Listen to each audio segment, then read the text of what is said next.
Promotional consideration paid for by the following. Hello and welcome to Quick Shot Reviews. You may have guessed which film I might be reviewing today. That is correct, it is Teenage Mutant Ninja Turtle.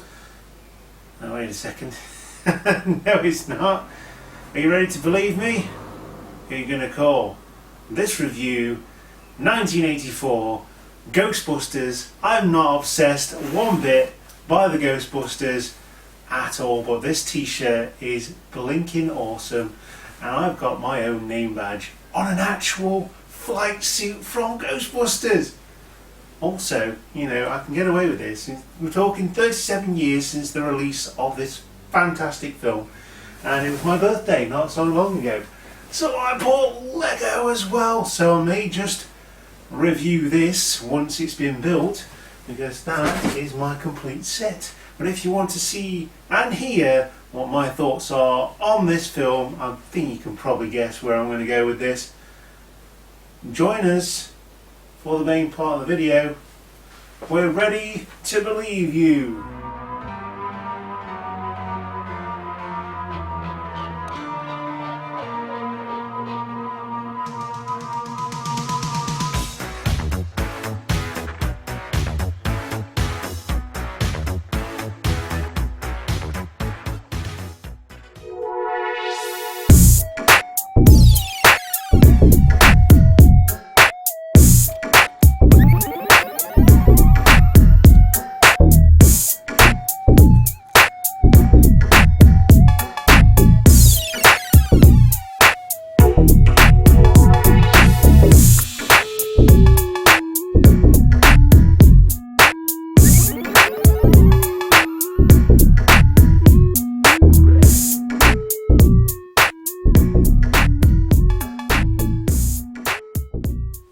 You've joined us for the main part of the video. Ghostbusters was released in 1984 on this very day, June the 8th, 1984. I believe that might have been in America, because in my research for this video it did say the release date was in December. So guessing based on the fact that I'm searching from the UK, it may have been released in December. I was only 1 year old. I don't know. Well, this is why I've grown up with this movie and the Ghostbusters, because when I was growing up it was the real Ghostbusters, which was created after this film was released, and yeah, it was great. But Ghostbusters, 3 scientists down on their luck, been kicked out of university, they are professors and they go into business for themselves.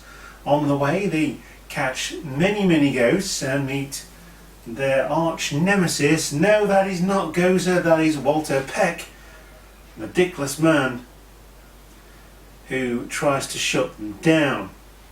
Now, Ghostbusters, obviously, you know the drill. You know who stars in this. It's Bill Murray as Peter Venkman, Dr. Peter Venkman.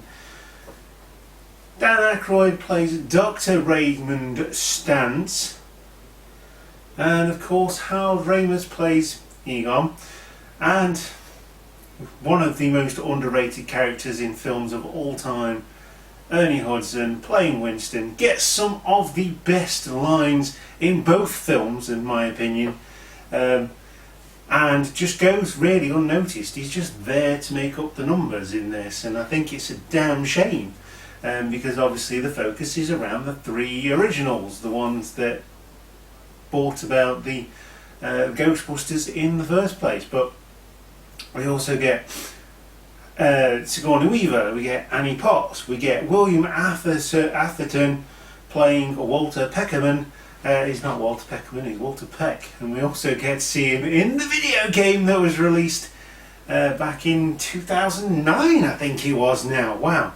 I've got the HD re-release of that game, which I haven't even touched yet. I just want to buy it because it's Ghostbusters. Can you tell that I'm obsessed here? Of course, Rick Moranis playing Lewis just adds to that ensemble of just awesome talent at this point, coming from all different sides. William Atherton would eventually go on to do things for Die Hard, Rick Moranis, Little Shop of Horrors, Honey I Blew Up the Kid, Honey I Shrunk the Kids, Honey We Shrunk Ourselves, all that kind of stuff as well. Sigourney Weaver coming from Alien, the Alien franchise. Bill Murray, Harold Ramis coming from the comedy side, Caddyshack and all that kind of stuff, along with Dan Aykroyd, who actually wrote this script for him and his good buddy. And of course he passed away. John Belushi. Why did I say it was called Dan Belushi? I have no idea. Lights on, nobody's home. John Belushi, of course, he died in a freak accident in 1982, but there is some semblance of John Belushi in this film, as the Slimer would be a direct result of John Belushi. You know, the spiritual spirit of John Belushi in this film. This film is awesome. It still holds up today. I watched it very recently, and it's just brilliant. The visual effects are brilliant. The soundtrack is fantastic, from the orchestral score to the sort of poppy type music that was used, and same in Ghostbusters 2 as well. The story is brilliant as well, and it just brings about the end of the world and the coming of Gozer, and it just goes really well. It's not offensive, even though back in 1984 it was obviously a 12, I believe, and I think it's still rated around there now, apart from a couple of swear words and a scene where Ray stands, has a dream about getting blown away by who was a Playboy model at the time. Why wouldn't you play the ghost?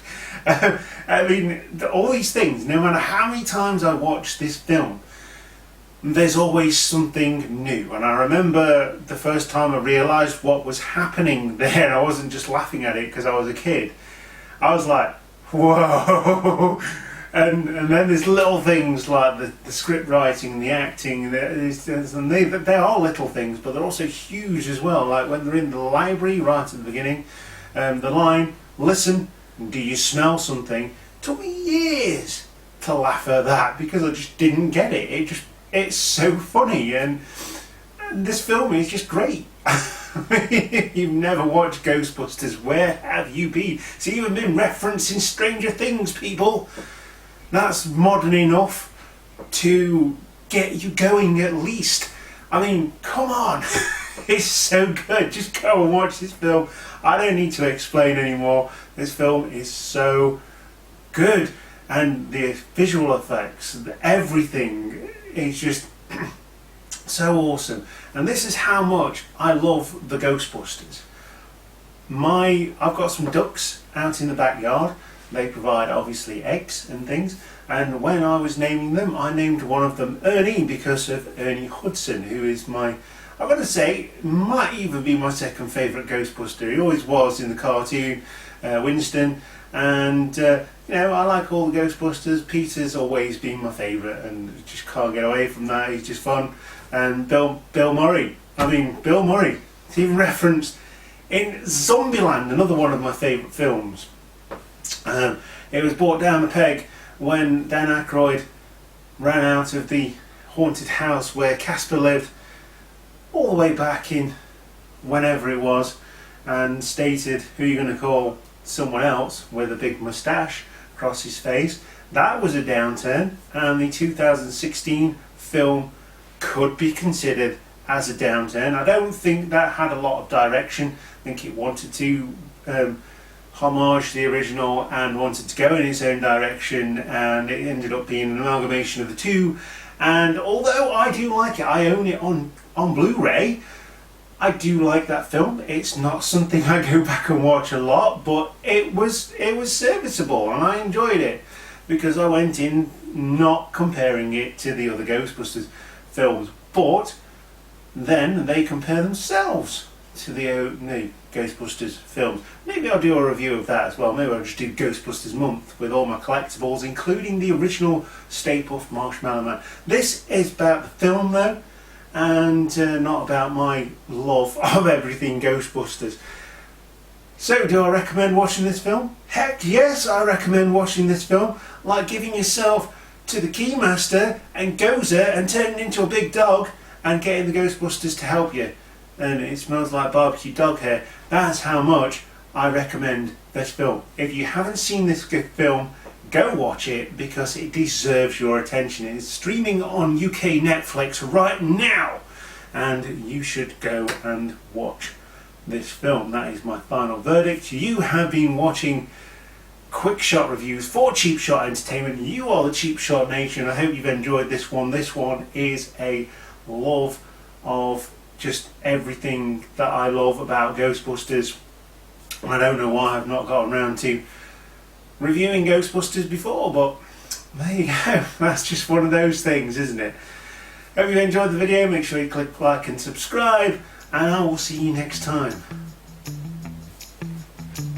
Who are you going to call? Click the like button.